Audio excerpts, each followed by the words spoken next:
Hello guys, তোমরা সবাই কেমন আছো? আশা করি ভালো আছো। আজকে আমি বানাতে চলেছি বিটরুট। বিটরুটটা খেলে খুব ভালো স্বাস্থ্যের পক্ষে, তো সেটাই করছিলাম।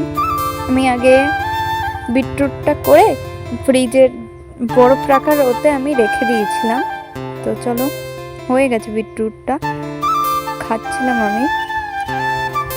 মোটামুটি খেতে, টেস্ট তো না, কিন্তু হচ্ছে শরীরের পক্ষে ভালো। আর তার কিছুক্ষণ পর আমি ভাবলাম ডালের বড়া বানাবো। তো তারপরে তার জন্য যা জোগাড় যন্ত্র করতে হয় সেইগুলোই করছিলাম। তেল গ্যাসে দিয়ে দিলাম,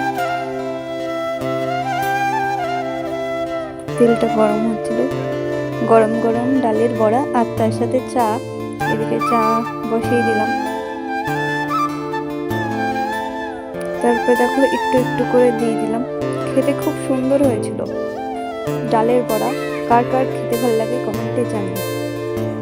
আমার ব্লগ দেখতে ভালো লাগে নাকি ফানি ভিডিও, কোনটা ভালো লাগে কমেন্টে জানিও। তো তাহলে আমি সেই অনুযায়ী ছাড়বো। ডালের বড়াটা হয়েই আসলো কিছু। আশেপাশের আওয়াজগুলো ইগনোর করে নাও প্লিজ। এদিকে আমার ভাইরে দিচ্ছিলাম।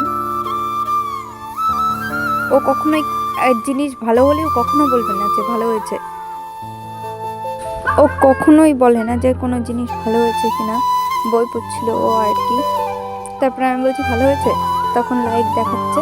আমি ভেবেছিলাম তারপরে 10টার দিকে চাউমিন বানাবো। তো চাউমিন হয়ে গেছিলো।